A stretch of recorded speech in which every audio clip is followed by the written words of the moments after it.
It's time for Dads Without Dads, a community of men who are determined to become the dads we never had. Yabonfya matuza wibanga amafuza wekwata obukopo mu bongo bonfya iyo bongo bongo. It's gonna be a very, very, very, very good day. A good day. Our guest today is a good friend of mine. His name is Bwembya, but you can just call him Just Slim. Yeah, man, that's all I'll say for now. And we'll find out more when we get into the nitty-gritties of our conversation. Just Slim. Yo. Welcome, man. Thank you for having me. It's been a long time coming. Yeah, man. Yeah, and I haven't seen you in a very long time. Yeah. So yeah, linking up. How have you Good. been? I've been great. Like a lot has happened since the last time, but I've been good. Ups and downs, like life always is. Right. But the ups outweigh the downs. So all has been good. Yeah, man. Yeah, grateful to God for keeping us safe, keeping us through all the things that get to happen. Right. Yeah. And I've been good as well. It's been busy, but but worth it. Yeah. Yeah. No, I can tell you've been very busy. We see sometimes we don't talk, but you look through Facebook. You're like, oh, okay, yeah, okay. You're like, hey, okay. What time is this one sleeping? Because Yeah, man. there's a lot happening. But yeah, that's a good thing. I'm super happy and proud of you to say, because yes, there's so much work that you're doing, and especially with Zam, like what you've achieved in this time. For me, that has been remarkable. It's Wow. something that I've looked at from a distance, and I'm like, okay, yeah, we've had Zam. I've been a member, stopped paying my subscription. Now I'm like, yeah, you need to go back. You have a reason again. Now I have a reason again to like, okay, yeah, it's worth it. So the works that you're doing really are showing, like, good work that you're doing, really. Thank you, bro. Thank you. You are one of the most inspirational people I know, one of the most resilient people I know, and definitely one of the strongest people I know. And I think people will understand at a later stage as we get to have our conversation. Yeah. But I want us to just maybe take it back to your music journey. Oh, okay. Yeah, man. I know there are people who are seeing you probably for the first For the time. first like, time, who's yeah. this guy? What music has he done and whatever. Yeah. But maybe just give us just a background of how you got into the music thing and what some of the things you remember doing right from the get-go, yeah. Wow. The music journey. So, of course, there's like earlier, and I'll get to that like when we get to... But then it makes sense even for me right now. So this is like the time I'm at school. And I have to like give a shout out to a friend of mine called Aaron. So we had a computer lab. I had interest in music. I used to sing at church and all of that. So that computer lab gave access to computers. And this guy introduces me to Fruity Loops. And I think at the time, this is like Fruity Loops 3. Wow. And it's a cracked version and all of that. Like, you can't save. Whatever you make, you have to export. And that's it. You make a mistake and you can't. But yeah, it starts off there. That's where the interest, like, yes, I could sing at school in the choir. We would sing per assembly and that type of thing. But I wanted to make the music. I wanted to produce. And this guy just opened my mind. And yeah, left school. 2006, I remember I had gone to visit like my sister in Eastern Province. Then I came back only to find that my brother had bought a computer, Pentium 3. Those days, that was the thing. Got to meet up with my friend, got software, put that on the computer, and that is how my production journey started. So he had laid the foundation, like he taught me one or two things, and I had recorded a few things with him. But yeah, now was my time to step into the shoes. Like, I want to produce music. Yeah. So in my journey, like, I met so many people, like so many people that I've met it. So one of the very first people that I ever met through my older brother, through our home studio, like our bedroom studio, was Ossie. Ossie was one of and he was a producer as well. We had a studio somewhere where he was working on all of that. Got to interact with him, learned one or two things from him. And yeah, he moved on, was pushing. We kept pushing at home as well. And then this is a time when, if I remember properly, like Slap is happening. Then there was that Kama Silence. Then there is XYZ starting out. So there's that song where he shouted like his number. I've forgotten the song, but there's a song where he had said his number. So one of these things where you're doing one of these jobs where you're not fully feeling fulfilled. I'm like, but it would be nice. 099, Yes, that. So you know what? I dial that number. Is And it for Solola? sure? I should think so. I've forgotten the song. Yeah, maybe. But it was a Digital X song. Yeah. Yes. So I call him. No, I'm such and such, and no resistance, no whatever. I got invited. I even asked for a day. Like, I'm asking tomorrow. I've got this happening. I left work, went to the studio. At the time, I think it was in Woodlands. So I get there. We have a conversation. I play him some of the beats that I'd been making with the guys I had worked with. Oh, and the other person I forgot to mention. So one of the big people that, made it later on that I met earlier, Ossie. Then there was also Johnny C. Johnny C was like a guy from the hood that we grew up with. And a number of other guys. But yeah. So he gives me the opportunity to say, okay, fine. You can come through. We can start working. These are the conditions. And that is how I went to that job and said, guys, I can't continue. And that's how I became part of XYZ. So while there, I met a number of faces. I remember meeting Makitu for the first time there. Yeah. I remember meeting Dreams there. And then I was just there. Like he embraced me like a young brother, you know? Slap these Woodlands days. Yes. Okay. So this is around the time when Makitu just passed through as a videographer. Yes. Wasn't really in the music Before, thing. yes. Yeah. Okay. That is the time. Yeah. And I'm just there. And guys like Lloydie, Kabovelo came through. And then I remember Bobby East, J.O.B., they came through. That's where I met them before all of this. So all of this is happening. And that is where my journey really started. And one of my biggest moments being there was actually being part of engineering the session where JK recorded the vocals for God Digger. And I did the dummy beat that they recorded on and all of that, and later sent to Taz to go and finish up and all of that. But yeah. Nice. Oh, so you started it? Yes. Okay. So that is one of the So it wasn't big really moments. recorded at Goemi Records? No. Oh, It was recorded at XYZ. Oh. I was recording engineer for their vocals, for everything. Yes. Okay. Because I remember we had even put up a mattress and all of that, trying to, contain the echo and all of that. And it was my first time meeting JK. You know how you're busy praising him, but you're like, But again, you're JK starstruck. actually who's, yes. And then it was just one take.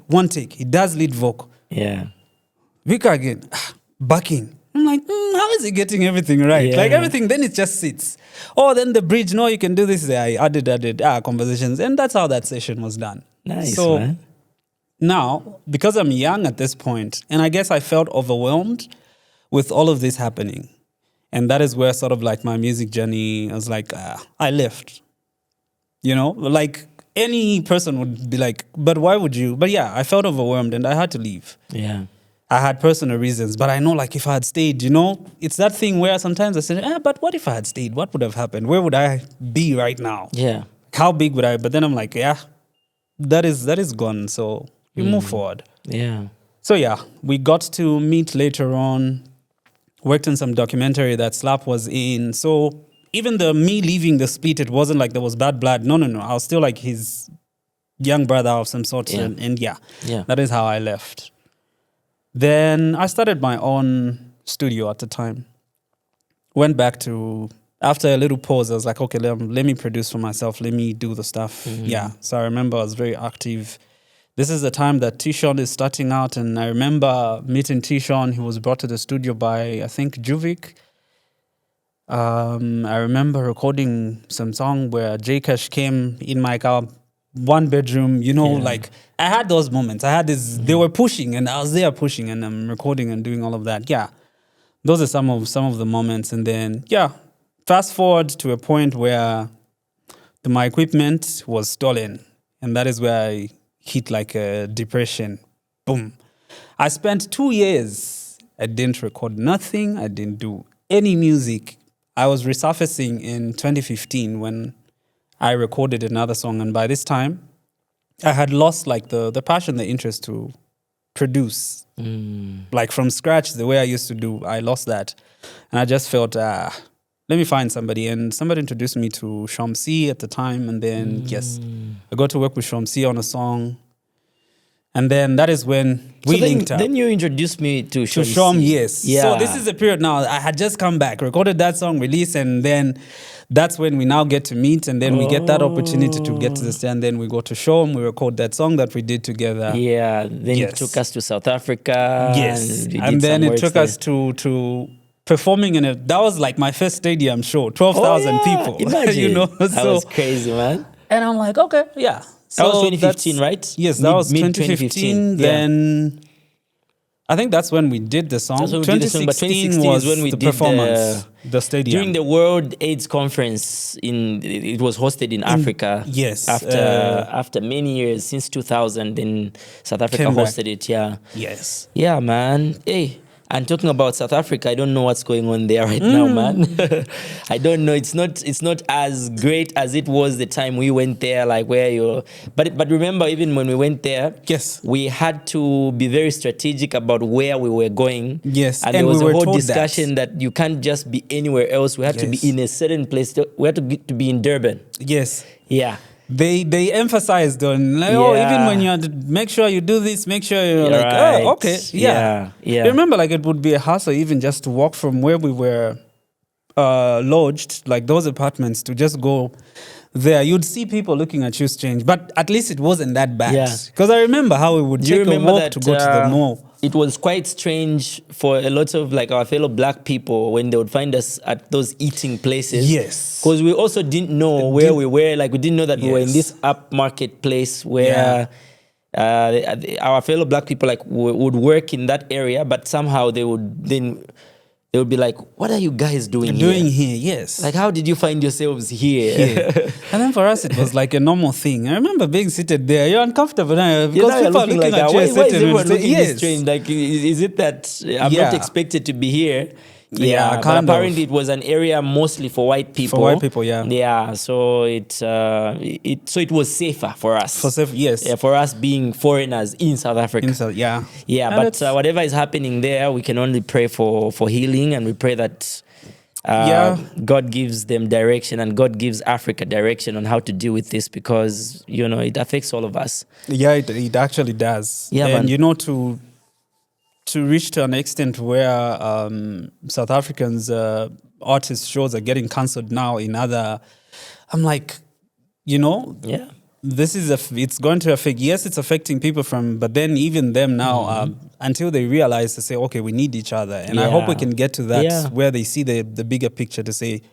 Very true. Because if you don't want others in your country, others won't want you in their countries, and now that creates a problem, because at the end of the day, we always say, these borders were just created by our colonizers, but initially we are one people. But anyway, I guess that's a topic for another day. True. One of the biggest highlights of your career was Brothers for Life. Oh, yeah. Yeah. Yeah. What do you remember about that? Like, what was your highlight, like, in that phase of your life? So Brothers for Life comes after the documentary I said I did, where Slap was also involved. And the fact that Dr. Kenneth Kaunda was like the inaugural ambassador and we were like the inaugural alongside him, that was like a moment. That was big.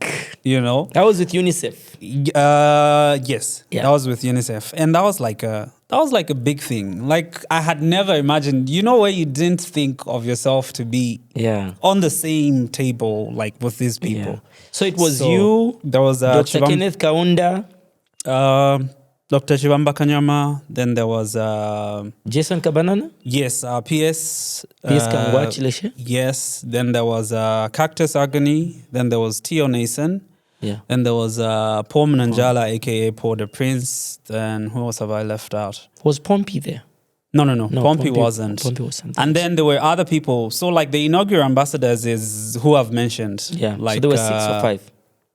There was me. There was Tio. There was Dr. KK. Dr. KK. Then there was Chibamba Kanyama. Then there was Kango Chileshe. Oh, yeah. Yeah. And then, then there's Cactus. Then Mr. Rosius Siatwamba also was later on added. And then there's a gentleman whose name I've forgotten. Okay. But yeah, just to have your name in line with that. And also just the agenda that we were pushing because, you know, the root cause of HIV really... much of the people that have gotten infected, obviously, we know there are several ways, but we can't sideline the sexual part. And then men are initiators of sex in most cases. So meaning they are the key to all of this. Like if it's to stop spreading, if men were to say, okay, we are behaving ourselves, we're going to use condoms, and that was a good message that needed to reach men. And also just, you know, health-seeking behaviors. For us men, uzao ukawambira kamutu and all of that, so uzaganza hapo vako hospital. For a woman, any small, and then men, it can be something serious. Vizava. For a man, just to wake up at and go hospital. So that is also another thing that we were encouraging to say it's doing those things that will save us and help us curb the spread of HIV and also condomizing and also the issue of gender-based violence. So that is what Brothers for Life was about. And I guess the biggest highlight, apart from just being mentioned in the same with Breath those with big names, KK, yes, is when we got to do like the theme song for Brothers for Life. So there's a theme song for the campaign that we did. So it was me, Tio, Cactus Agony, and Porter Prince, and it was produced by Mag 44. So I had met Mag 44 when I was at XYZ initially, but we had never worked together. And just to be on a Mag 44 beat and all of that, like for me, I treasure those moments because I know at the level of people maybe knowing Mag 44 up after a certain point, but for me to have been there when that was, and I'm like, oh, okay, yeah, I've actually experienced it in this. So that's one of the big highlights for me, like having done that. Yeah. Big up, man. We take our first break. Yabonfya amatuuz webanga amafuuz wekwata obukopo mu bongo ibonfye iyo bongo bongo yabonfya. This episode of Dads Without Dads is brought to you by the AIDS Healthcare Foundation. And our guest today is Just Slim. Slim. Yebo. So let's talk about you. What do you remember about your childhood?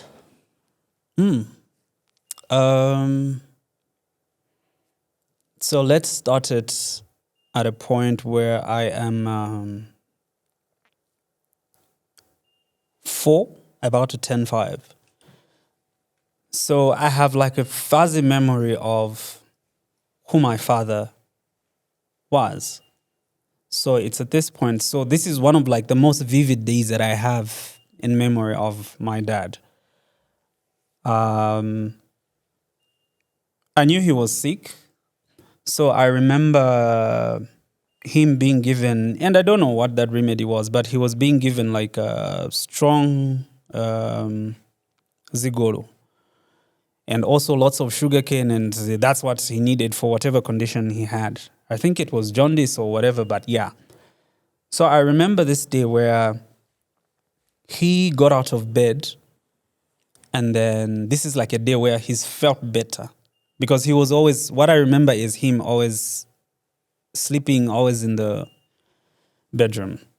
So now I remember this man, he took a walk, went outside the house, sat in the sun for some time. He was like, I think they remember Buino. And later that day, he goes into the house, and that's the last I saw of him. The next thing I remember is chairs coming out. But then I'm a 4-year-old, and then people are crying, and then you're like, but what's going on? And yeah, so it starts from there. That's like the recollection I have of this man. And then after that, we remained with my mom and my siblings. And by the way, I'm the last born of the family. So I was the youngest like the time dad was passing away. So what do I remember after that? I remember hardship, like lots of hardship, but then I'm young. It's life. It's only growing up late then you're like, oh, okay, but for those things to happen, where you don't have what to eat. I remember my immediate older brother and older sister, muchokera ku school. I was at Thornpark. Muchokera ku school where you still maize, like it's rainy season. You still maize mumunda so that you have something to eat when you get home. Where days you've just bought beans, madiache beans yeka. But this is a time when mom had not fully recovered from losing her person, got into a depression, got sick, business wasn't going okay, and all of that. This is the time that this is happening. Then I remember her becoming better, hustling, doing what, and we were taken care of. Then I just remember getting sick a lot. I used to get sick a lot. And I used to look tiny, like a very tiny person. Like, it's when I look back at some of my photos, I'm like, oh, okay, this is how I used to look. I was embedded and so but yeah, like I wasn't as healthy. So yeah. Despite all of that, like all the hardships and all of that, because this is the life I'm experiencing. I'm thinking this is how life is. So it's not really, yes, there are things you don't like there, but you're like, this is how life is. This is how you get to, until things started getting better. And in those things getting better, it leads me to falling sick on off. Were you going to school at this point? Yes. So mom was very strict about school. There has to be a reason. If it was all over school, it needs to be a proper reason. Mm-hmm. She made sure you had to go to school. So I'm going to school. I get sick. This is in grade 10. Like seriously sick, where, you seek medical attention and all of that. And they say, these symptoms, this is pneumonia, I'm put on treatment. Okay. I get better, get sick again within a month or so. And then we are told to say, you go to a government clinic. We go to a government, these symptoms, this is TB. You're like, oh, okay. From pneumonia, it moves, it's TB. Yeah, then they say, this is TB. They did the tests, it wasn't positive, but they said, no, all the symptoms, they tick the boxes, TB treatment. So I get on TB treatment, I get better, I'm going to school. But it's hard because, you are on this medication, you are going through what you're going through. Then following year, after I'd finished my medication, I got better. Following year, the TB relapsed, I got sick again. 11th grade? Yes. So now, back on treatment. This time when they did the test, yes, it was positive to say, yes, he's got TB. Again, back on treatment. So now, this is like one of the hard periods because my mother is sick, yes. Like she had so many ailments that she was battling. Cervical cancer to be one of them. And she had arthritis, So she had arthritis from way back. years from when I was really young. So I remember her going through all of that, then put the cancer there and all of those things. And then this one day, she used to go and hustle in town. Yaku City Market, and it's for one reason, till today, I don't like City Market. But she got hit by a bus. Oh. Yes. Benzogulisa vovala? She would... that woman would do anything. Oh, okay. So she was a hustler, basically. She was a hustler, yes. Yeah. For as long as she puts food on the table. Right. So there was no specific things like this is at a point when she's doing whatever is necessary. She would try out different businesses, Yes, whatever she can sell at this time. Yes, that is what she was doing. Yeah. So she gets hit by a bus and then, luckily, what's happening? Until, am I one kunwa bunki wa this and the other? And she had to start using crutches, had the chuma cast on her foot, and all of that. So things start going, but their health is already bad as well, and all of that. And then this is a time that now I had just, because of the second time of being on TB, the advice was, well, he needs to test for HIV. There's no way. And I remember now the one time that she sat me down, say, oh, listen, my son, I am HIV positive. I've known for some time, but yeah, it's the reason why we have to go do this test. So, okay. This is 15-year-old me. You have so many questions because you've learned to school. It's HIV is transmitted like this. Yeah. Of course, it wasn't like at school. It wasn't really much about mother to child. So you're just thinking, say, but Penny pano, how? So I still went ahead. I didn't want, but she convinced me to say it's important for me and all of that. Went and did the test, and went through counseling, and results come out positive. I'm like, oh, okay. You know where you don't know how to react. You're in shock. You're like, But then in that moment, yes, life shifted. Like life changed for me. Like perspective changes from that moment. And then what hit hard the most is, yes, I'm found HIV positive. Yes, I'm put on treatment. And 2 months later, this woman passes away. Oh, no. Okay. So you're like, You're just a teenager. yeah, I'm 15. So I'm like, okay. You are living through life now. You are processing, but you have to keep going. You don't stop. So even when I was going in my final grade to grade 12, it was wild, where you are still dealing, I had not, even till today, like there are certain things that I haven't fully processed. But you know how grief is. There are moments when you're okay, there are moments when you're, but with time I've learned to know how to handle that, know how to deal with that. But yeah, at the time it wasn't easy because I'm dealing with an HIV positive diagnosis. I'm dealing with having lost my mother. So those were like the two things that shifted. And I became less interested in school, I think, at the time. And all the while, I used to be this, not that I stopped being, I was this brainy kid that would compete, that would get good marks and all of that. And I have to give props to my mother for that, because my mother was the kind that would sit down with me. You know where she gets a textbook? She'll, even just your notes, she'll read through, make questions for you, say after you should answer these questions. That is how I grew up. Like my mother would do that. Like for me, when I was writing my grade 7, she was there to help me study. When I was writing my grade 9, she was there to study. So like grade 12 was different, because that person that always was in my corner to help me study, to ensure that, I keep up with my grades, I was not there anymore. Not there anymore. Yeah, so it was a huge adjustment. But yeah, that happened, and that was like much of my growing up. And I was like a mommy's boy, like even at the time she died, it's only at the end, like when she got really sick, I was still sleeping on the same bed with my mother, and it was normal for me, and I was my mother's baby, and that was okay. But yeah, like adjusting to all of that, and then. So, and I'm sure obviously people now will be like, so you're in grade 10 with us, can't you still sleep on the same bed with? I know, right? But yeah, I was a baby like that. So yeah, like life changed after that, and I had to grow up, and I had to start accepting certain things and looking at things differently from that point.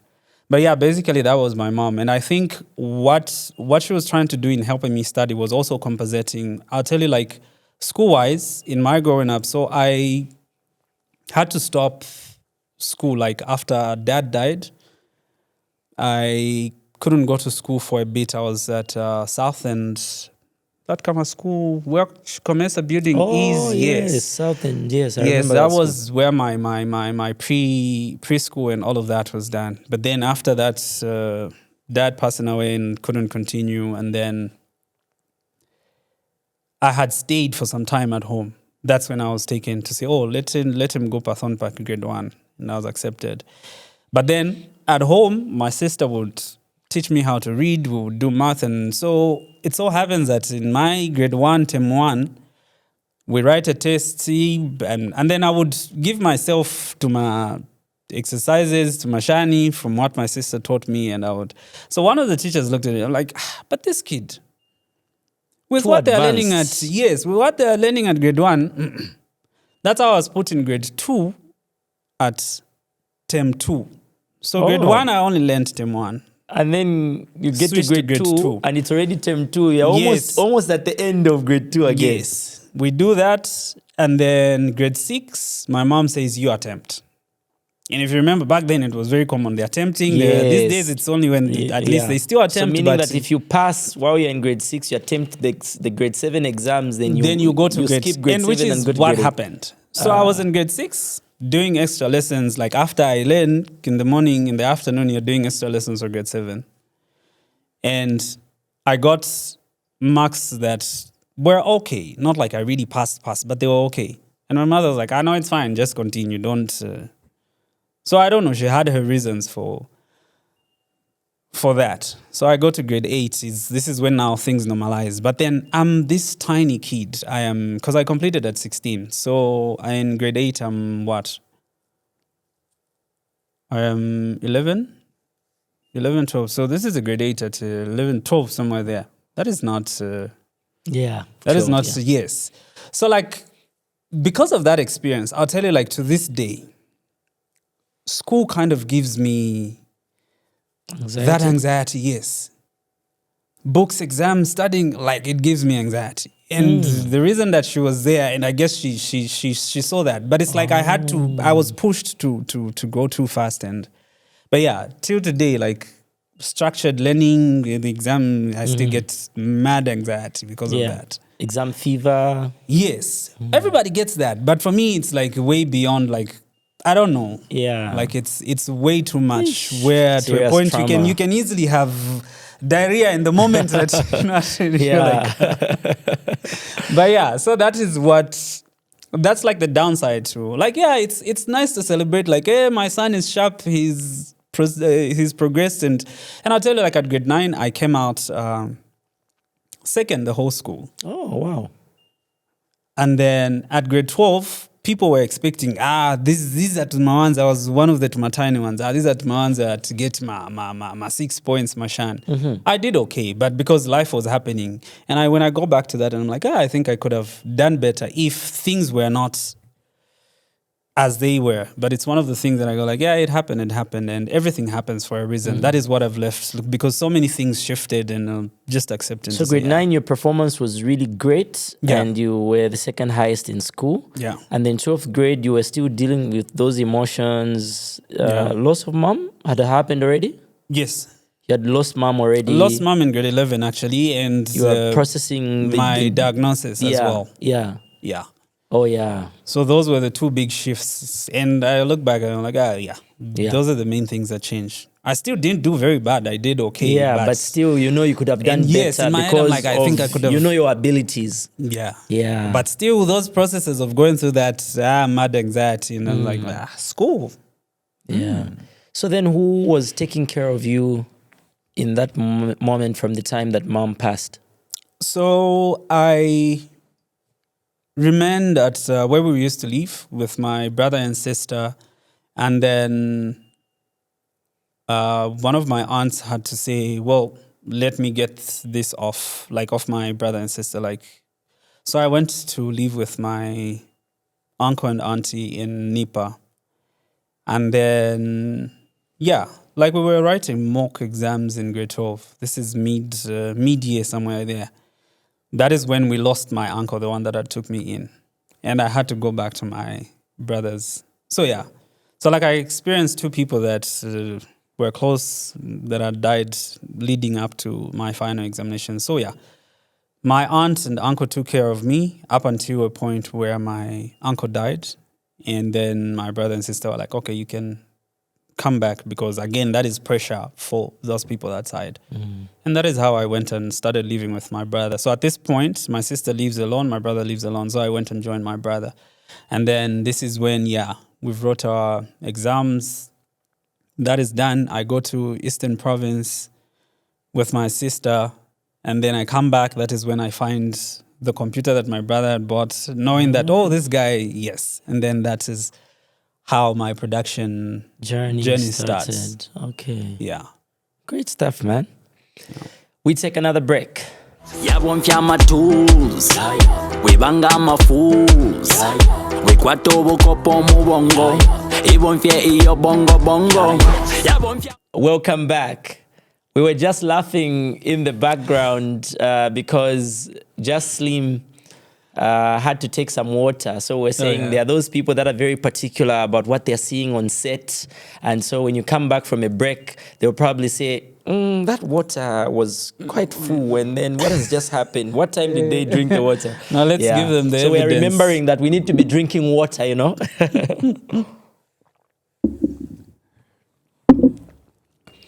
Yeah, so in my preamble, at some point, I said, you're one of the strongest people I know. And this is exactly what I meant. Yeah. So what kept you going? Resilience. I think I learned that from my mother with seeing everything. Because yes, I'm very young at the time that my father dies. And then looking at the hardships that we went through with my mother, her raising all of us, for me, it was a clear indication that there's no point in giving up. Like, no matter how bad things may seem, there's always God always has a plan. And yeah, my mom was a very prayerful woman and all of that. So seeing her pray, taking us to church, and also just understanding, say, okay, if I wake up, I'm still alive, I'm still here. It means that there's a plan for me. And just seeing her go through everything that we went through and her not giving up. For me, that was an example. That was a reason for me to keep pushing, through all of these things that I'm saying I went through. Because we went through some really tough times. But then, that is what built the man I am today. Mm-hmm. That is where the resilience comes from. So it comes from seeing my mom handling all of these things. And let me add that she died really young, which is one of the things there. Because now that I'm at the age I'm at, and I look at the age that my mother died, I'm like, so all this time we were going through these things that we were going through, this woman was at this age. So my mother had me when she was 32. So meaning at the time my father is dying, she is somewhere around 36, 37. Then to push up to 47, so 10 years later. But what happened in this? So she died when she was 47. And when I look at it now, because I'm 37 now, but I look at it and I'm like, that 47 is not old. It's pretty young. Right. And to see what this woman endured between that 37 to 47 is a lot. And that is where I get my resilience from. Mm. Yeah. Amazing stuff, man. I feel like one of the most difficult things to do for many people out there is to go public about their HIV status. Oh, yeah. And one thing I remember, it's on record that the first Zambian to ever go public about their HIV status way back was someone called Winston Moyo. Yes. Must have been maybe in 1990 or somewhere there, because obviously the HIV pandemic came on the scene around in the mid-80s. Yeah. And at that time, people didn't really know what was going on. And there was a lot of superstition. People were thinking it's witchcraft and whatnot. And then in the early 90s, somewhere there, then that's when we had this Winston Moyo go public. And there was a lot of push for messaging around prevention and whatnot, but still the issue of treatment was a problem. Yeah. Not many people were on treatment, so people were still just dying. That affected the music industry as well. A lot of the artists from way back would find themselves maybe HIV positive, but they are not on any treatment, so people would just die. The same superstition again. Yeah. People would say, oh, Bamuloa, or this and that and this and that. Yeah, but then we hear of stories of other people like Princess Kasune Zulu. Yes. Princess Kasune is also one of the people that came out later for her. I think it was 1997. Oh, yeah. Yeah.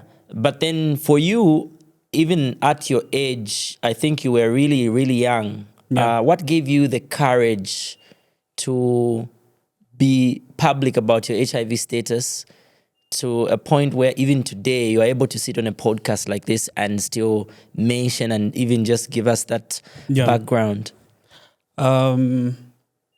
Freedom. So this period that I found out, this is what we call self-stigma. I didn't feel worthy of being around people. I felt like I was done, So living through life was, you're like, hey, I've woken up, okay, let me go do what needs to be done. Hey, okay. But I had stopped paying attention and I just felt like I wasn't worthy of being loved.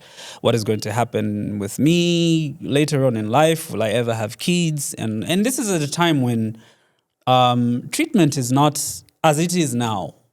Because right now there's even prevention for people that are HIV negative. There's ARVs that have been on for 22 years now. It's going to be 22 years in somewhere in November, if I'm not mistaken. But yeah. So let's say 21 years. So it wasn't as that. So I went through a period of feeling bad, feeling pity for myself, looking down on myself. And I was living through life. I had friends, we would hang out. I had not started opening up. Like only my family knew at the time. But me excluding myself, me feeling some type of way around people, even those that don't know my status, like it didn't feel so good. So fast forward, because I'm pursuing music. In my head, I am going to do music. So I'm like, what happens if I am this person that is performing somewhere and maybe one of the people in the crowd is somebody I met at the clinic? That is how a rumor can easily spread and be like, hey, and it won't be a rumor, it will be the truth. But so freedom was, if you get in front of something, like if you talk about something yourself, somebody can't use it against you. That was Powerful. one. That's powerful. Two, it was a stage where if I was going to come out, I was going to do a documentary. I was going to showcase who I truly am, like all the struggles I've been through, but me pushing my music and wanting to be that person, like regardless of this doesn't change who I am.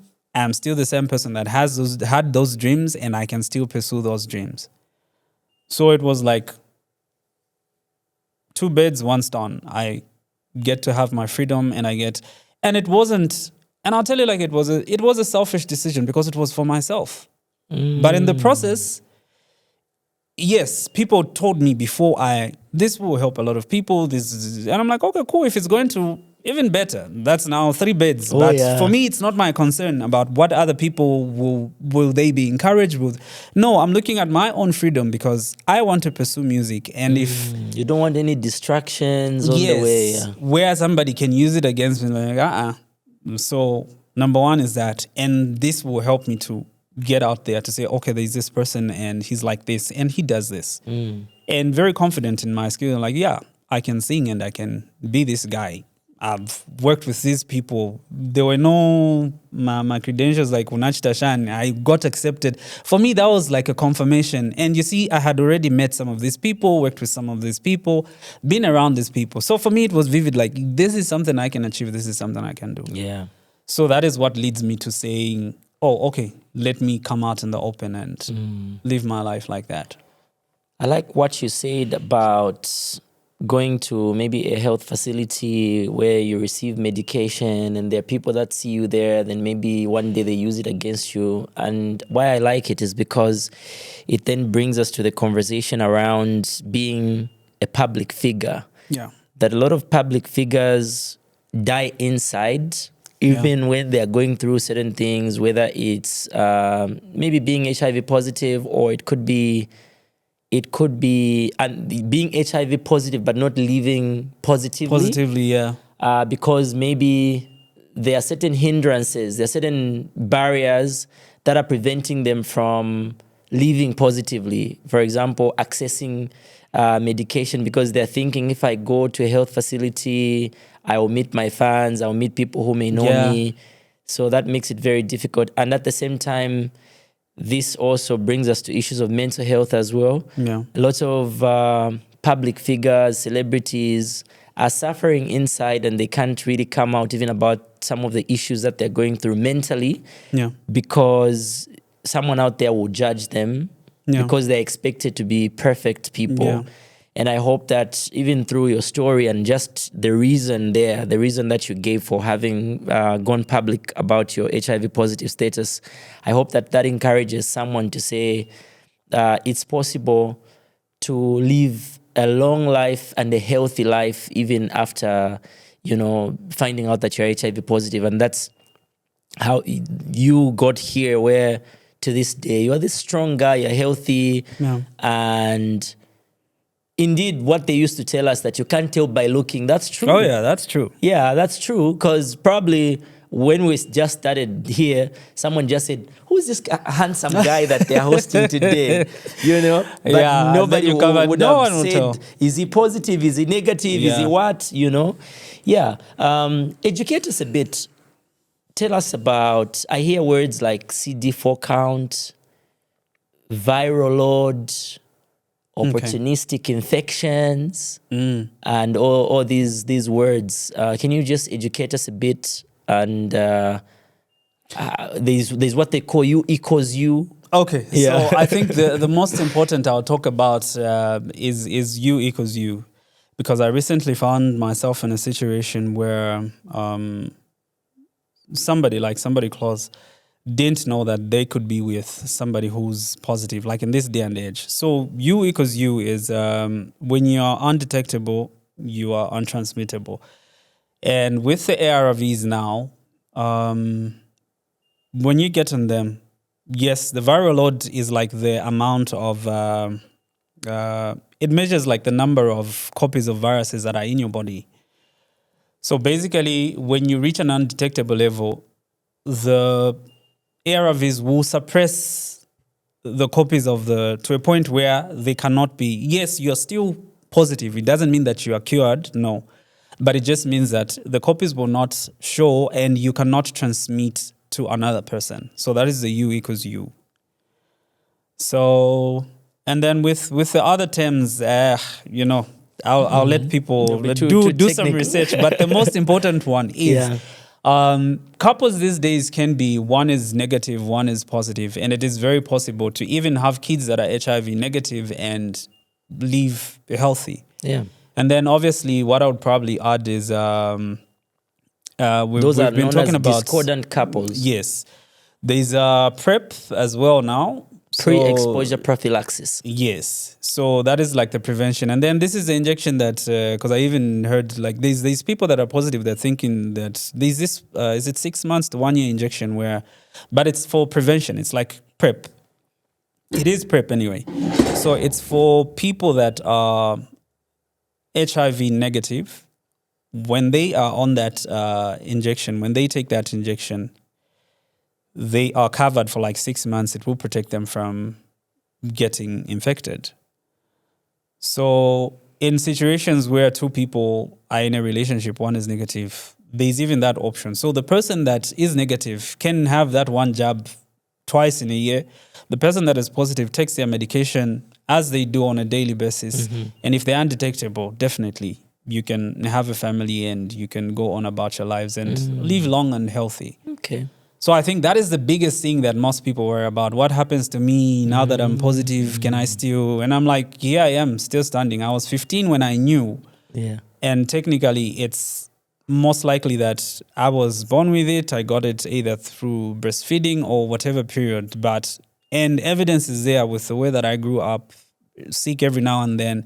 And I'll tell you, like, from the time I started treatment, in this 21 years, I don't think there's a time that I've really been sick to a point of, like my health just picked up and I became okay. Wow. Yes, it's the usual, there's a flu, there's a cough, there's this, but none of the serious threatening things yet. And that is what, that's the good part about being on medication. Yeah. And it's also about when you do it, because people will find out and they'll be scared to say, Manje, I used to think, so I have to take these every day for the rest of my life. Yeah. But here I am, 21 years and counting. Wow. So it seems like too far-fetched, but now that I've done this 20, and I'm like, oh yeah, so it's possible. Yeah, so I can continue. And it feels heavy at some point, but then if your life depends on it, what's one? And back in the days, we used to take 3-4 pills. Some used to even take more. But now you're just taking one. Yeah.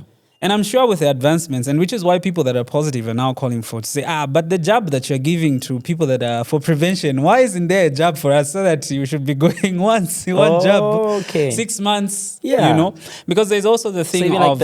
do you call them tablets? Yes. So like when you take the tablets, maybe if they could also be like one way you can just take for, maybe you take it and the next time you take it could be maybe a month later or 6 months. Yes. And I'm sure those things will come up or something like that. But yeah. With advancements, I think anything is possible in the lines of that. Yeah. But yeah, generally on HIV, that's about it. Great stuff, man. You and I got on the AIDS Healthcare Foundation journey pretty much around the same time to like get introduced to this organization. Yeah. And I'm happy today to be able to celebrate a milestone such as them coming on board to even help us start this podcast, Dads Without Dads. And you know what I did was I kept procrastinating. I kept thinking like, I have this concept, I have this idea. I really want to do it. But who's going to help me start? Yeah. And Michael was visiting Zambia. Oh, okay. Yeah, he visited Zambia like 2 years ago. And I mentioned it to him. Yeah. This was in 2024.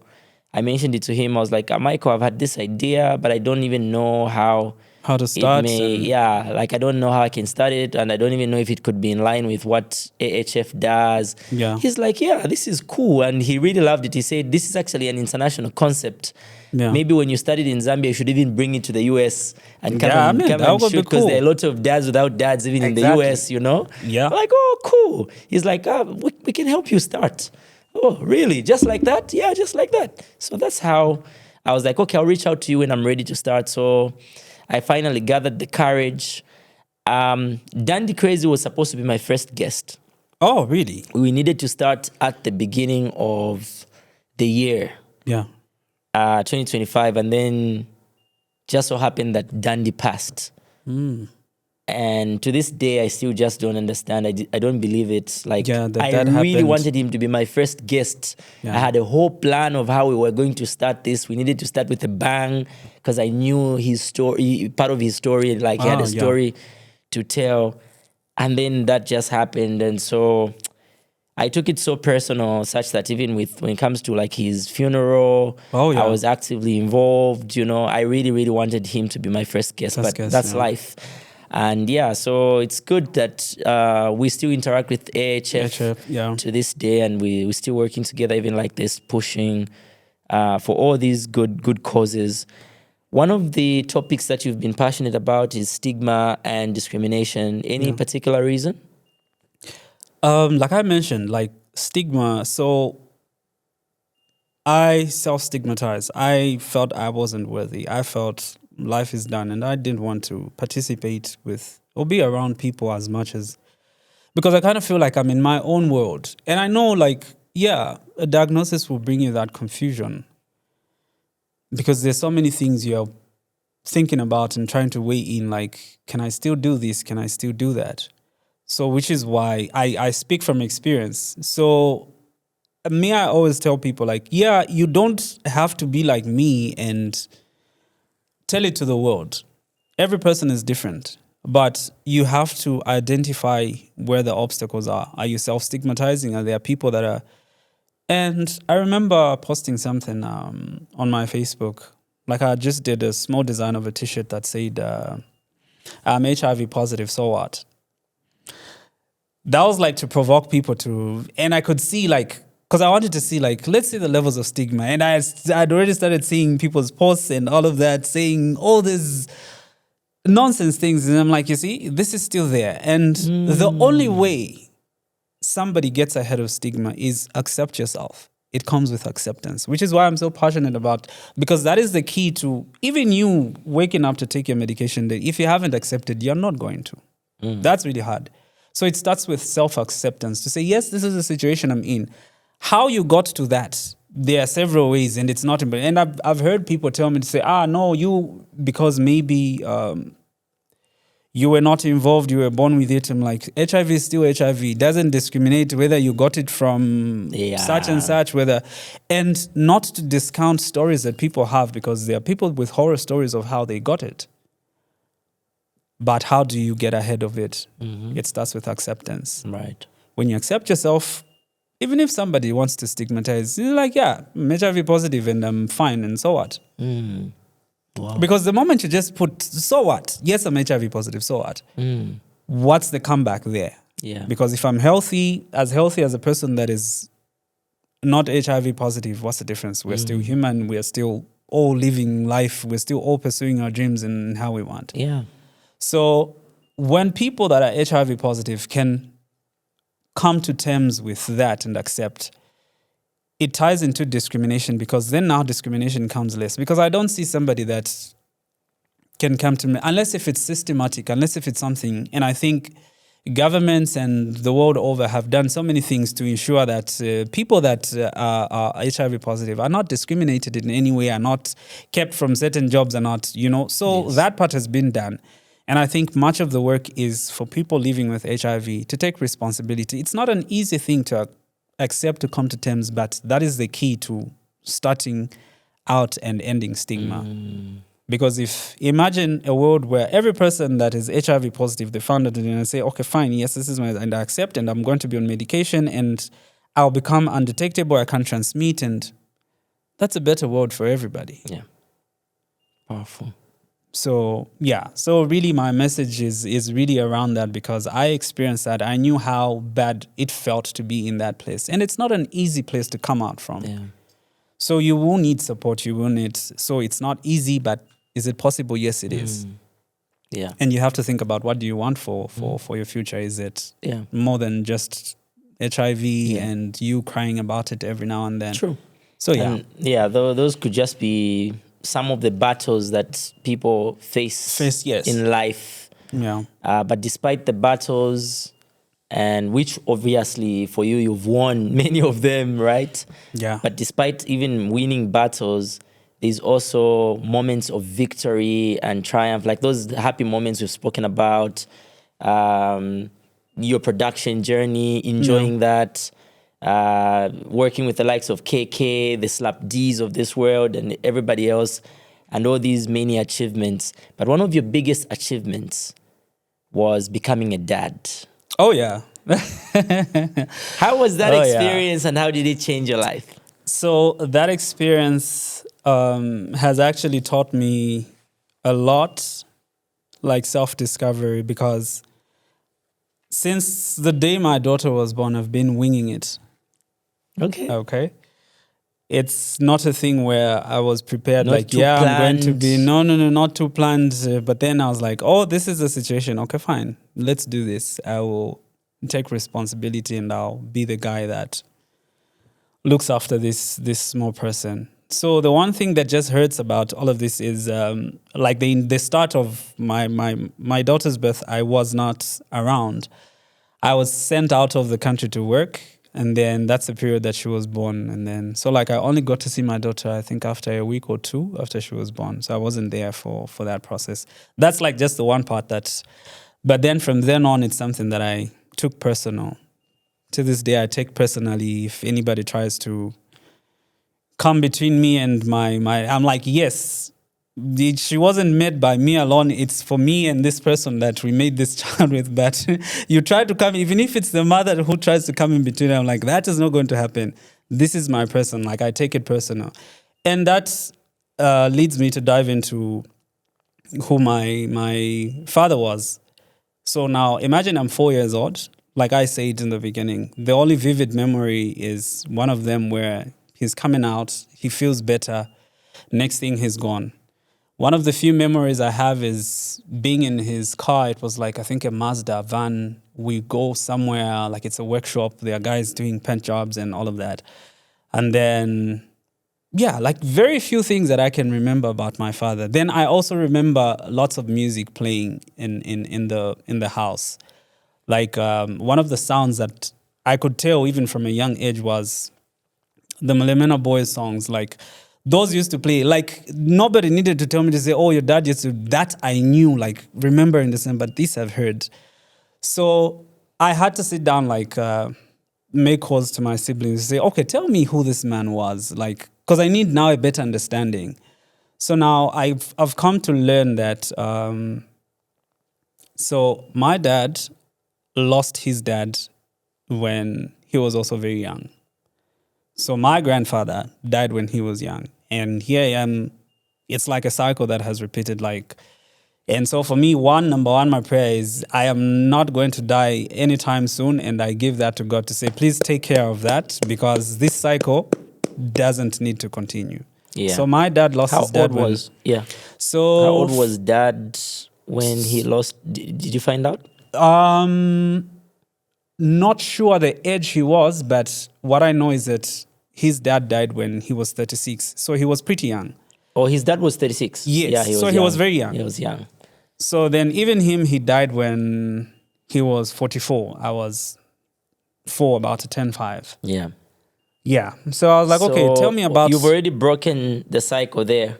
See, because your dad died when you were only 4. Oh, yeah. Turning 5. Yes. You are still alive. And my daughter is 11 now. So that is one of the things and I'm like, yeah, I need more of these years and I need to be there to see her go through college, to do all of that. But from everybody I spoke to, one thing I gathered is my father was a man that loved peace, was very accommodative, and sometimes to a fault. And I feel like because he lost his dad when he didn't have an example of what a father was like. At some point, he got to be raised by a stepdad who was not so good to him. And I feel like part of that, from the stories I've heard, like who he was in a way to compensate. Like he didn't want people feeling alone. So he was very accommodative to a point where I'm told like our house used to have at least 16, 17 people at a time. Once, wow. His relatives, my mom's relatives, like everybody would come home, and that was their home. He was embracing of everybody. So very peaceful and very, very gentle and calm in talking. And he loved his music. That is one thing. So like I get where the music, like there I don't need to question, but he's a guy that, back in the day they had vinyls? Records, record players, yes. He had one that he used to keep in the bedroom. It's only when these guys like grew a little bit older that it was now left in the living room. But all this time, he would only play when he wants to play and would be excited about getting a new record. Like when he comes home with a new record, he wants to jam it, he wants to play it. And yeah, like aside from that, my dad was very smart. To a point that I think part of his schooling, he put himself through school and then ended up being, he was like an instructor or a lecturer at, it was called what then? Was it Zimco or Zamim or something like that? But those ones, yes. Yes. Yeah. So he was an instructor there. So he did spray painting, panel beating, and that line of work. That was my dad's work. And then after that, after leaving the lecturing and all of that, worked at Dooley Motors. He was a manager for Dooley Motors at some point. Okay. So yeah, but where do you get your complexion, from mom or dad? From mom. Okay. Yeah, my dad was like very me. Tall, huge, yes, and dark and very deep voice and very, very slow, but very calm. Like he just loved, very soft spoken. But here's one incident that I laughed about. We had, of course, I'm a baby. I'm telling people stories that they've gathered from me. So somebody tried to steal from the house. This is a thief caught, and then like family. We had back then extended family. So the way we used to be a lot. They get this guy. He was trying to steal. And then what does my dad do? He comes out with the guys like no. Don't beat him. Take him momopelekezi. So this is a time, yes, we lived in Bwembya Road. So I'm told that he came out and said, do not beat him, do not go to this guy. Gave them the task based of Menya to say, oh, you escort this guy. So that was the type, non-confrontational and all of that. And one of the stories is one of my brothers, like somebody stole his books and all of that, but he knew where this kid stayed. When he told dad after he came back from work, he got him. Went to that person's house. No fight, no. He spoke to these people very well, non-confrontational. And that is how he got his books back, and they went back home. So he's a man that was very embracing, very accommodative, very peaceful, very quiet, loved his music, and he loved his children. And he had his own issues. Of course, all of us have got our weaknesses, have got our good sides and bad sides. But I think when I look at the good stuff and how everybody has talked about him, like it paints a picture of, oh, okay, these are some of the things that I've strived to be like, love my daughter, be there, do what I need to do, you know? And some of the things like the being quiet, like, yes, I'm talkative to people that know me, but those that say, that's a very quiet guy, how do you manage to talk to that person? And I'm like, oh, so that is something that, I inherited that I didn't know, but that is my dad. So for me it was learning about him and celebrating the man without fully understanding who he was, but knowing that each and every person, I'm like, yes, these are his children, but these are not lies. They cannot say this about a person if he wasn't. So it tells me who that man was and how much he loved his family and how much he would do what was necessary to take care of his family, and very just embracing. From the way you're describing him, I can tell that you love him. Oh yeah, that's beautiful. Yeah. So it's a thing of, and I've been asked this question a few times, like, oh, were you mad at your parents? And I'm like, well, for one, I didn't know my dad that well. So to even be mad, was I mad at my mom? I think more of confused than mad. Was I upset? Yes, I was upset. I think more about life, about myself, like what is going to happen to me, but not towards them, like not that resentment that you know, because I saw the life that we lived and to be where it was, we're here. Yes, there was love. So it wasn't something that was deliberate. It wasn't, and it's something that, yes, with growing up, I've come to accept and understand. They say, it happened. Yeah. It's not something that we can change. True. And that doesn't make him less of a man for whatever happened, and I still embrace and love him for who he was and for what he did for his family. So that is my dad. So my journey with my daughter is, I remember when she was little, I'm like, I can't wait for her to start talking. But now I'm at a point where I'm tired. I get back home and it's like I love to be filled in. She has all the stories to tell you. Yes, those I love. But it's when it gets to questions. Daddy, this is that is you answer 1, 2, but then you'll be like, my friend, this is a talking I was asking for. But it's cool. Like we are able to communicate. She's able to listen to me. I'm able to give instructions. And one thing I'm proud of right now, I'm at a point where I'll be like, oh, okay, I'm going home. I know my daughter would have cooked kanshima and all of that. She's 11, but yes, we've taught each other that. And Wow. So it's one of the joys of being a parent. And just day by day, you learn a new thing every day, having these conversations. And what I try to do is be open and straightforward. Like, there are hard questions that I get to be. There are hard conversations that some of them we haven't had. And I know we need to have them. And she's at that point so it's one of those things I'm preparing myself for, to say, oh, okay, how will this conversation Because she's now go? about to enter the teens. Yes. Very soon. So Just after next year, right? Yes. She'll be 13. Yes. Yeah. So because from other parents, it's like, yes, when they reach that stage, it's like there's a little bit of detachment. yes. Yeah. So before that happens, I know like there's conversations that I need to have. But it's like a feeling that I can't explain. Mm-hmm. It's that thing where I've heard people, like I can easily describe it as it's your heart outside of your body.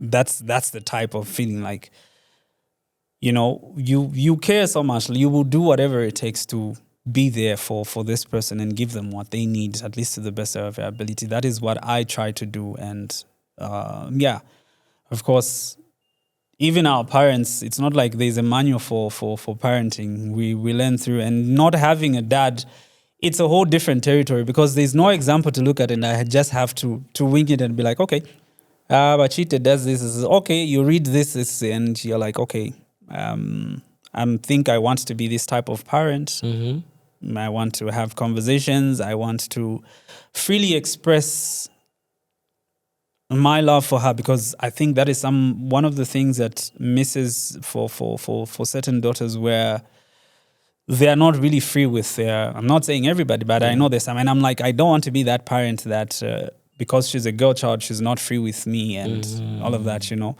So for me, I am a parent, but she needs to know that there's a friend part of me that she can access if need be. Yeah. Not where I'm a parent, I'm just strict and So it's about creating that safety for her and just knowing to say, okay, this is my guy. It's crazy how many of my guests on this podcast who've said they used to call their fathers Saddam. Yeah. Like Because during their he's, childhood, because their fathers were scary. Yeah. So when the dads would just walk in, their fathers would just walk in maybe from work or something, or when they just hear that dad is coming, everyone go like, oh, Chisadam Chabwe. And something like that. Yeah. So I could tell, like, from the stories shared by some of our guests here, that a lot of them are trying to be very intentional. Yeah. And I was doing a bit of research recently about us millennial parents, and that there's a lot of trauma that we faced back then, whether it's parents beating you up or not having a relationship. There's no level of friendship between the child and the parent. And so everything you have to do is you have to hide. You can't even discuss anything with your parents because they're just your parents. And being a parent back then maybe meant they were disciplinarians, and we can't blame them. It's because maybe that's what they knew because of maybe also where they came from. Exactly. Yeah. But it looks like a lot of millennial parents had also lost their parents. Yeah. And now they're trying to be very intentional about a lot of things, about how they bond with their kids, because they're also dealing with trauma. We're dealing with trauma from whatever we went through with our parents. And so because of that, it's like we are also trying to make sure that we don't end up bringing more trauma on the lives of our kids. Yeah. But in the process of also trying to heal and also trying to be intentional, unfortunately, there's also a bit of overcompensation. Exactly. And I talked about that. So I kind of feel the accommodativeness that my father had, to an extent. He was a good person. He was a good man, to a point that people took advantage. So, like, yes, I am actually self-aware when it comes to that. Like, my relationship with my daughter, like, I have to self-check, like, am I being too harsh? Am I being too soft? Is this balance? So, like, I question myself every now and then as we are going through. Yes, she'll do something that I don't like. I'm like, how do I respond to this? At what level is this? And what's the best way to handle that? So that, one, I'm not overcompensating because I feel, I didn't have my father and I don't know how it is. So how do I deal with this? And is this the right way? Does this teach my child to be a better person? Or they want to go back and do that nonsense and then expect that I did that this, Yeah. So it's a struggle. Like, you have to find a balance and you have to self-check. And it's important to have conversations like this, like where you'll be like, oh, okay, me, my parenting, and just among us men ourselves, I think it's something that we need to do more. Talk about these things and see how best we can be better at parenting, where you don't overcompensate, but then you also don't neglect. Yeah. You need to find the balance. It's not an easy thing to do, but I kind of feel like if you commit yourself to say, okay, and then there's no perfection at the end of it all. So for as long as they turn out to be sensible human beings for society and they can take care of themselves and all of that, I think at least you've done a good job if they're not being so you'll never fully 100% get it right. Because some of the things, every person is different. Every child is different. So it's a learning process every day, and you have to find the balance. What works for a child? What is all of that? And and I guess the bigger part that I'm also trying is so I recently learned that dad was a Catholic to a point until one of my older brothers was invited by a friend to go to Bread of Life. So when he went there, when he came back, there was a crusade happening, and then he invited everybody in the house, dad, mom, everybody, to say, okay, there's this. And that is how they went for that crusade. And when that crusade happened is when my dad saw a different side of church, a different side of praying, and he gave his life to Christ. And like a day that followed later is when mom also went for the same crusade and did all of that. Wow. So it's one of those things like knowing that, like this is the side that we don't normally talk about. Right. And I'm like, oh, so I owe it to my daughter too, because yes, I pray. Yes, but I don't feel like I do that enough. Okay. With her. Like she Okay. needs to see to say, okay. Yes. So that has given me perspective to say, oh, Yes. actually When you my think dad used about to. it like that, it's now encouraging you. Yes, to say, okay, yeah, now my daughter needs to see, okay, yeah, my dad is a praying dad and we'll do all of this, we'll go to church. Like, yes, we'll go to church together from time to time and all of that, but that is not enough. Like, I can show her more. So that has just inspired me to say, okay, my walk with God, as much as it is personal, but it is also important for my child to see that. Because trust me, without God, with everything I've explained that I've been through, everything that has happened, I would have given up a long time ago. But True. what wakes me up is knowing that there's always a plan, and God has plans. Not it's Jeremiah 29 verse, I've forgotten. To But there's- prosper you. Yes, and not to harm you or to destroy, Yeah. you know. So for me, that is my go-to. Like each time I'm going through a hardship, I'm like, but I believe in God because I am here because God intended it for me to be here. Yes. So whatever I'm going through, and all of these things, like they happen for a reason. I liked what you talked about with J-Rocks. There's a part where he mentioned like certain things have to happen the way they happen. Yes. In order for They your can- story, Yes. for a future story to be. And for you to be inspired to do certain things need to happen the way they happen. It doesn't mean they're not going to hurt. They will hurt. yeah. But if you can live through the hurt, it will open a different door for you to see life, different perspective, and Yeah. for you to pursue certain things. So like I said, like me coming out talking about my status was a personal thing. I had two friends that are close to me, still close to me, that encouraged me to say, yeah, this is the right decision. And I look back and I'm like, yeah, those are people that had good intentions for me because they saw beyond what I even saw, as much as it was personal. Because I've seen a number of people that have changed the lives, that have gotten to treatment, that have found the courage to live their lives because I just told my story. And it's just my story. Yeah. I haven't It's done your anything story. special. I've just said, Yeah. this is what I've gone through. Your reality. And this is how I've lived my life. And it's possible to do that. And people have been encouraged. It's changed. So for me, that is impact. And I'm like, yeah, I think I've done part of my time on earth to say, okay, there's a good deed that I did at some point and it changed somebody's life. So I know there's people that have been uplifted. And I just say, well, thank God that I had the courage to do that.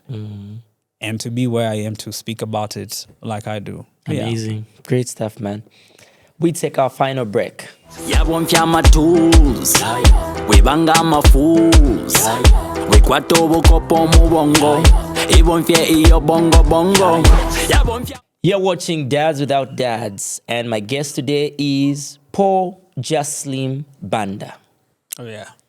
Yeah, man. It's a while since at some point I used to say Paul Slim Band, like the days we were doing Brothers for Life, and Yeah? my name would always come as Paul Slim Band. with the slim in the middle. Yeah, Okay. because then I was just calling myself Slim. Like my name went through a number of changes. You know that thing as you're... Yeah.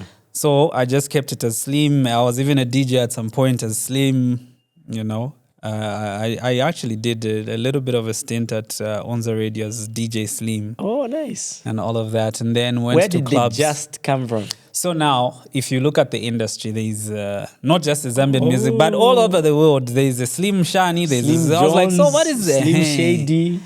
So I was like, what is going to be unique? And I was like, oh, just say oh, there's Just Blaze.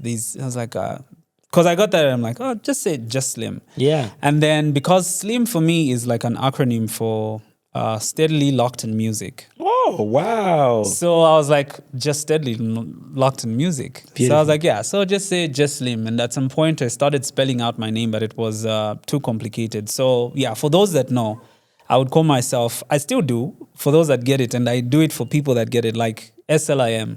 Like I'm spelling out Yes. Slim, yeah. So I would call myself SLIM Slim, like SLIM Slim. Yeah. And then I was like, this is too complicated. That is when the Just came in, and I'm like, okay, just say Just Slim. Yeah. Yeah. Yeah. Sounds they just adds like this simplicity. Like Yes, I'm like just it just Slim. makes, Yeah. it makes it more professional, makes it sound easy to say and all Yeah. of that. Yeah. So that Are is you still how- making music?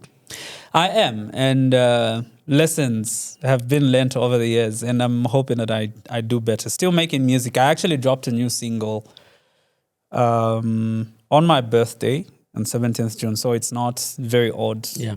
Yeah, obviously by the time people are watching this, it'd probably be a month old Yeah. or so plus. But yeah, recently dropped a song, and then the last time I dropped music was an EP in 2024. So you can imagine from 2024, then there was silence, 2025, and then I'm back 2026. 2026, yeah. Yes, and then I had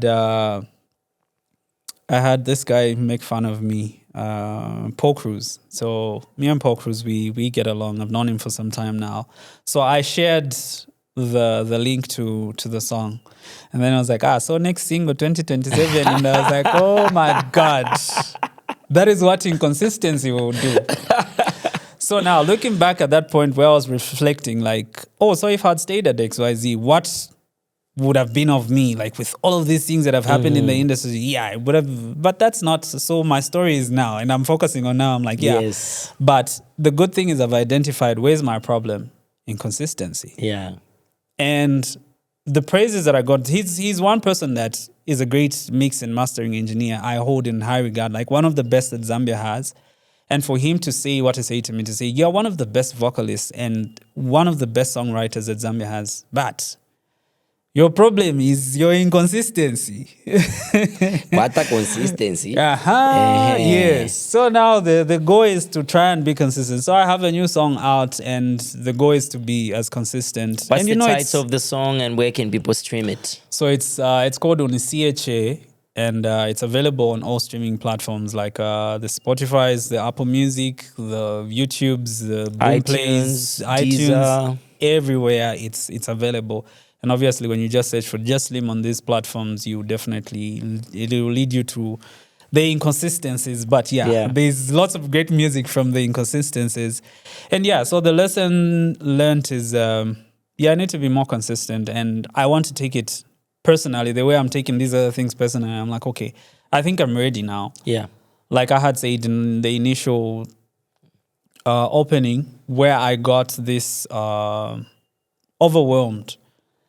But then after experiencing all these things, it's like I'm ready for what is next when it comes to music. Because I know I have the potential to do that. So that's the one thing I'm trying to pursue intentionally, because I feel it's time. And to see that I started in 2006, like of course as an amateur then, I would say professionally was 2008. Yeah. So You've been technically, around. despite the ons and offs, I would in 2028 I would be saying, 20 it's been years 20 years in the game. you know. And then people would obviously say, hey, am I on 20 years? And I'm like, yeah, music is a hard thing. And you know, like I have favorite artists where I'll give examples like maybe Rock City, Chidi Bang, and these are people that boom, boom, boom, boom, boom, boom. Inconsistent, Vatika but they have like these big bangs, like Rock City. You know, they didn't change their name to R City now. Yeah. Our City now. I think it's part of the reason could be their issues with So I read about convict it. music, right? No. There was some place I think that is called that, which is why there was those marketing issues. They wanted to be unique, but there is, I think, a place called Rock City or something like that. No. So they had to remove, instead of saying Rock City, it had to become Okay. There's RCT. a rumor out there that because they were signed under convict music, that Akon couldn't allow them to use that name because it was like under, I don't know. It could be. Maybe, So it could be we'll that. find out. We'll research. Yeah, I don't know. What do you guys know? Yeah, and actually they had even changed their name at some point to Planet, is it Planet?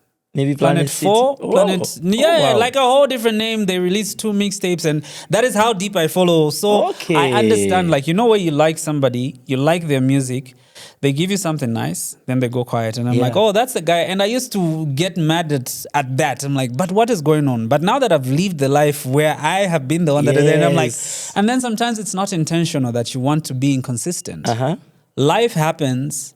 And you just can't, you're not as creative, you can't make the music. Some music has to come from living life and sometimes you are just dry. You can't feel the music anymore.